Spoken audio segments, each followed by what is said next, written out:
নমস্কার বন্ধুরা, আমার জগা খিচুড়িতে তোমাদের সবাইকে স্বাগত জানাই। বন্ধুরা, আগের ভিডিওতে আমি তোমাদেরকে বলেছিলাম যে সামনে যেহেতু সরস্বতী পুজো আসছে, আর সরস্বতী পুজো স্পেশাল হিসেবে আমি তোমাদের সঙ্গে কয়েকটা রেসিপি শেয়ার করব।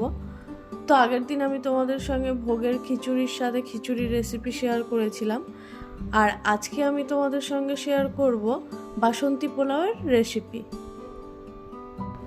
তো আমরা সবাই জানি যে বাসন্তী পোলাও মানে বিশেষ করে পুজোতে বাসন্তী পোলাও হবে গোবিন্দভোগ চালের। কিন্তু বন্ধুরা, আজকে আমি গোবিন্দভোগ চালের পোলাও তোমাদের সঙ্গে শেয়ার করব না। আজকে আমি তোমাদেরকে বাসমতি চালের বাসন্তী পোলাওর রেসিপি শেয়ার করব। তাহলে চলো আমি কিভাবে গোবিন্দভোগ চাল ছাড়া বাসমতি চাল দিয়ে বাসন্তী পোলাও বানাই দেখে নাও।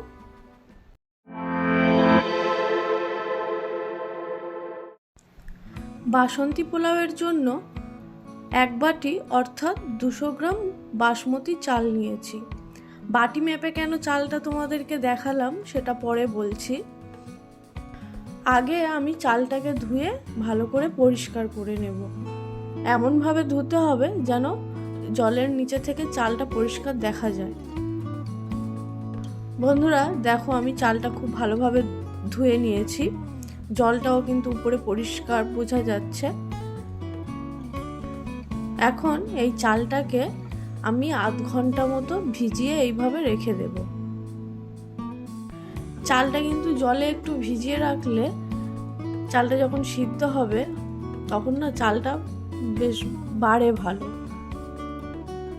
যেহেতু বাসমতি চাল একটু লম্বা লম্বা হলে বেশ দেখতেও ভালো লাগবে। আধ ঘন্টা পর চালটা থেকে জলটা ঝরিয়ে নিয়ে এই রকম একটা নেটের পাত্রের মধ্যে চালটাকে ছড়িয়ে রেখেছি, যাতে চালটার মধ্যে যদি এক্সট্রা কোনো জল থাকে জলটা ঝরে যাবে আর চালটা তাড়াতাড়ি একটু শুকনো হয়ে যাবে। এবার আমি চালটার মধ্যে কয়েকটা উপকরণ মিশিয়ে নেব।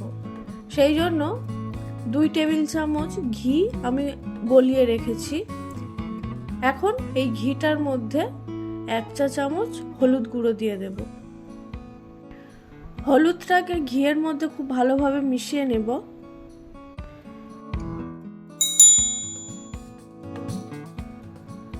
এখন এই হলুদ মেশানো ঘিটাকে চালের মধ্যে অল্প অল্প করে দিয়ে মেশাতে থাকবো।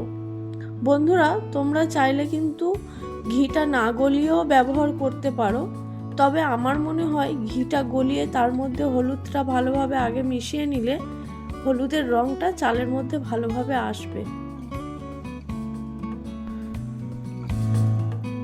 তো দেখো, হলুদ মেশানো ঘিটা ভালোভাবে চালের সঙ্গে মিশিয়ে নিয়েছি। এবার এই চালের মধ্যে 1 চা চামচ আদা বাটা দিয়ে দেব।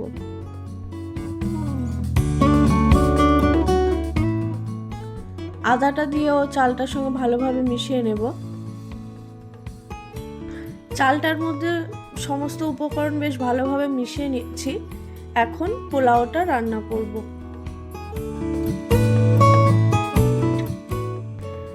গ্যাসে কড়াই চাপিয়ে দিয়েছি। কড়াইয়ের মধ্যে 1 টেবিল চামচ ঘি দিয়ে দেব।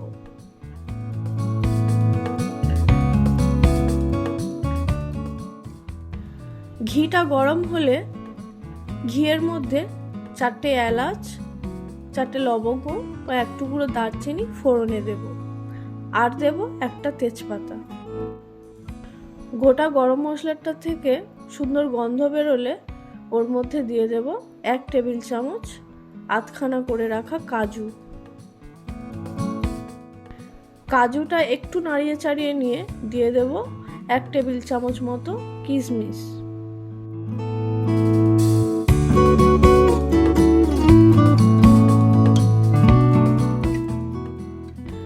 কাজু আর কিশমিশটাকে হালকা ভেজে নিয়ে ওর মধ্যে আগের থেকে ঘি, আদা ও হলুদ মেশানো চালটা দিয়ে দেব।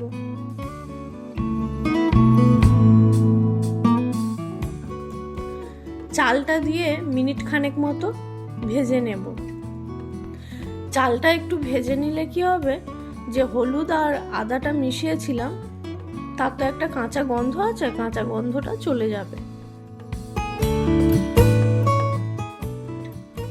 মিনিট খানেক চালটাকে ভেজে নিয়েছি। এবার চালটার মধ্যে জল দিয়ে দেব। বন্ধুরা, এবার আমি তোমাদেরকে বলবো যে প্রথমে আমি বাটি মেপে কেন তোমাদেরকে চালটা দেখিয়েছিলাম। পোলাওয়ের ক্ষেত্রে কিন্তু চাল আর জলের পরিমাপটা অত্যন্ত জরুরি। তাই আমি যে বাটি মেপে চালটা নিয়েছিলাম সেই বাটি মেপেই কিন্তু পোলাওতে জলটা ব্যবহার করব। এবার বলি, তোমরা যত বাটি বা যত কৌটো মানে যে পাত্র মেপে চালটা নেবে সেই পাত্র মেপে যতটা চাল নেবে তার ডবল জল ব্যবহার করতে হবে। এখানে আমি 1 বাটি চাল ব্যবহার করেছি, তাই আমি 2 বাটি জল ব্যবহার করব। তো বাটি মেপে আমি জলটা দিয়ে দিলাম। এখন এর মধ্যে পরিমাণ মতো নুন, পরিমাণ মতো চিনি ও 1/2 চা চামচ গরম মশলা গুঁড়ো দিয়ে দেব। জলটা দেওয়ার পর নুন মিষ্টি দিলে কিন্তু নুন আর মিষ্টির পরিমাণটা ভালো বোঝা যায়, সেই জন্য আমার মতে জল দেওয়ার পরে নুন আর চিনিটা ব্যবহার করাই ভালো। নুন আর চিনিটা দিয়েও ভালোভাবে মিশিয়ে নিলাম। নেওয়ার পরে আমি একটু চেক করে নিলাম যে মিষ্টিটা ঠিক আছে কিনা। তো আমার একটু কম মনে হলো, সেই জন্য আরও কিছুটা চিনি আমি দিয়ে দিলাম।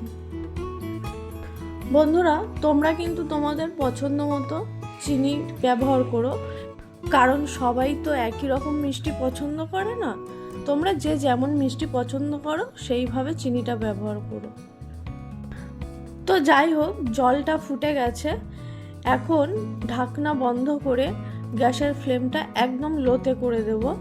দিয়ে 15 মিনিট মতো আমি পোলাওটাকে রান্না করব। বন্ধুরা, 7-8 মিনিট পরে ঢাকনাটা খুলে পোলাওটাকে একবার নাড়িয়ে চাড়িয়ে দেব, যাতে সমস্ত উপকরণ পোলাওটার সঙ্গে আবারও ভালোভাবে মিশে যায়।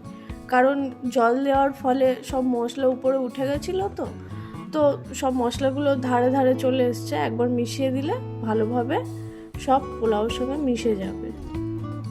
তো সেই জন্য ঢাকনাটা খুলে একবার নাড়িয়ে চাড়িয়ে দিয়ে আবারও ঢাকনা বন্ধ করে দেব, দিয়ে বাকি সময়টুকু রান্না করে নেব।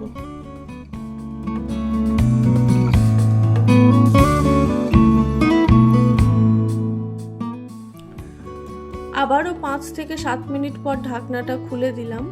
তোমরা দেখতেই পাচ্ছ বন্ধুরা, পোলাওতে কিন্তু আর একটুকুও জল নেই, পুরো জলটাই কিন্তু শুকিয়ে গেছে। আমি একটুখানি করে ধার দিয়ে পোলাওগুলো সরিয়ে সরিয়ে দেখে নিচ্ছি, একটুও কিন্তু তলায় লাগেনি। তো চালটাও তুলে একটু দেখে নিলাম কতটা সিদ্ধ হয়েছে। তো বন্ধুরা, আমার মনে হলো একটু শক্ত আছে, আর একটু হলে ভালো হয়। সেই জন্য আবারও একটুখানি ঢাকা দিয়ে দিলাম, দিয়ে আরও মিনিট 5 মতো রেখে দেব লো ফ্লেমে।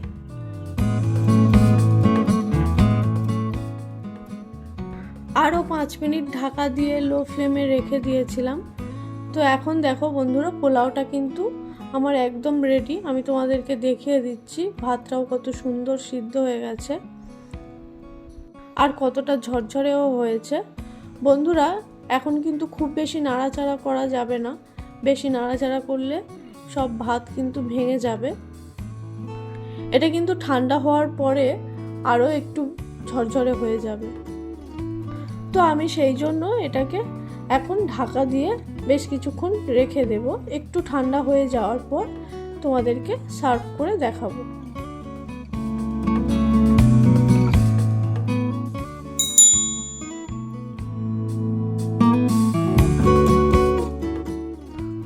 বন্ধুরা, পোলাওটা একটু ঠান্ডা হলে সার্ভ করছি। তোমরা দেখতেই পাচ্ছ পোলাওটা কতটা ঝরঝরে হয়েছে আর দেখতেও কতটা সুন্দর হয়েছে।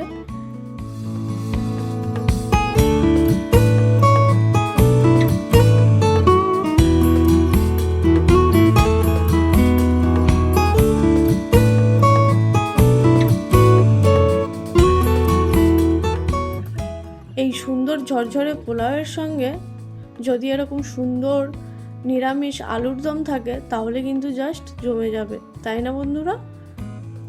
এই পোলাও আর আলুর দম দেখে তোমাদের কার কার স্কুলের সরস্বতী পুজোর দিনগুলো মনে পড়ছে অবশ্যই কমেন্ট করে জানিও বন্ধুরা। তো বন্ধুরা, আমার আজকে ঝরঝরে পোলাওয়ের রেসিপি তোমাদের কেমন লাগলো অবশ্যই জানিও, আর আমার চ্যানেলটিকে সাবস্ক্রাইব করে দিও। আজকের মতো এই পর্যন্তই, দেখা হচ্ছে পরের কোনো এক ভিডিওতে। ততক্ষণের জন্য টাটা।